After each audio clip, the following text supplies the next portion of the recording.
இது உமாமா பின்த் அல்ஹாரிஸ் என்ற பெண்மணி தனது மகளின் திருமண நாளின் போது கணவனது வீடு நோக்கி செல்ல தயாராகும் மகளுக்கு வழங்கிய விலை மதிக்க முடியாத அறிவுரை.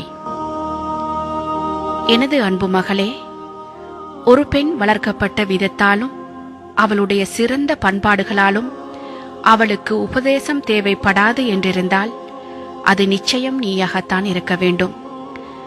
ஆனால் உபதேசம் மறந்தவர்களுக்கு ஞாபகமூட்டுகின்றதே, அறிவுள்ளவர்களுக்கு வழிகாட்டுகின்றதே.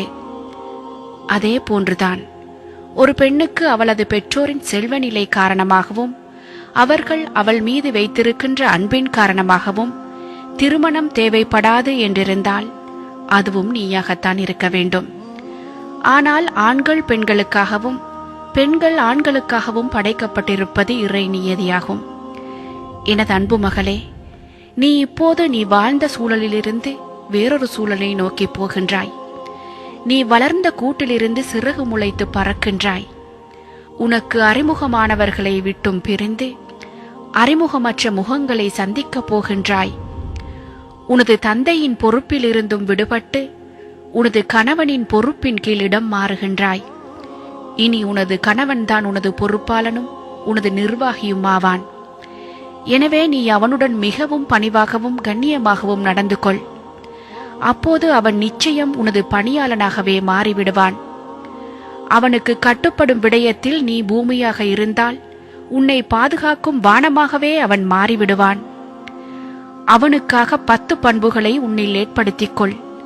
அவை உனது வாழ்வின் விலை மதிக்க முடியாத பொக்கிஷங்களாக இருக்கும். எப்போதும் அவனுக்கு கட்டுப்பட்டு பணிவுடன் நடந்து கொள். அவனது பேச்சுக்கு எப்போதும் நல்ல முறையில் செவி தாழ்த்தி மிக நல்ல முறையில் கட்டுப்படு. அவனது கண் உனது உடம்பில் எதையெல்லாம் பார்க்குமோ அதையெல்லாம் மிகவும் சுத்தமாகவே வைத்துக்கொள். அப்போது அவன் நிச்சயமாக உன்னில் எந்த அசிங்கத்தையும் காணமாட்டான். அவன் உனது உடம்பில் உடையில் எதையெல்லாம் நுகருவானோ அவற்றையும் மிகவும் சுத்தமாக வைத்துக்கொள். அவன் உன்னில் நறுமணத்தை தவிர வேறு எந்த வாசத்தையும் நுகராமல் இருக்கட்டும். அவனுடைய சாப்பாட்டு நேரத்தில் மிகவும் கரிசனையோடு இரு. ஏனெனில் பசியின் தாக்கம் பயங்கர கோபத்தை உண்டு பண்ணக்கூடியது. அவனுடைய தூக்கம் உன்னால் கலையாமல் இருக்கட்டும். ஏனென்றால் தூக்கத்துக்கு ஏற்படும் இடைஞ்சல்கள் எரிச்சலாகத்தான் வெளிப்படும்.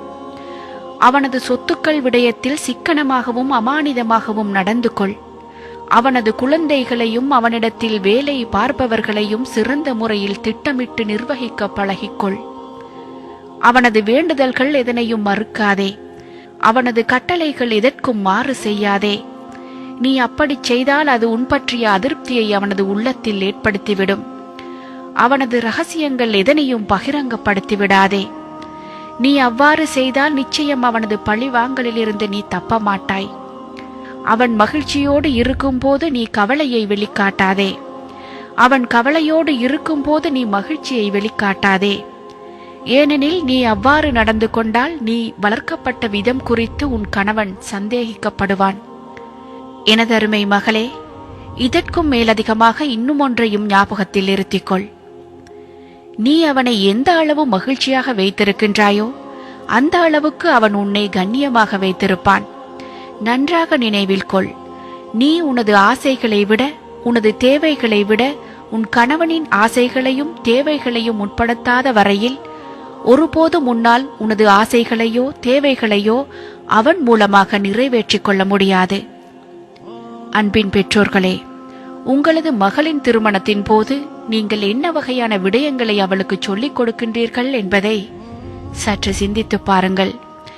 நீங்கள் அன்றைய தினத்தில் பேசும் வார்த்தைகள் ஒரு நல்ல குடும்பத்துக்கு அத்திவாரமாகவும் அமையலாம், அல்லது உங்களது மகளின் வாழ்க்கைக்கு நீங்களே வைக்கும் ஆப்பாகவும் அமையலாம். தெரிவு உங்கள் கையில்.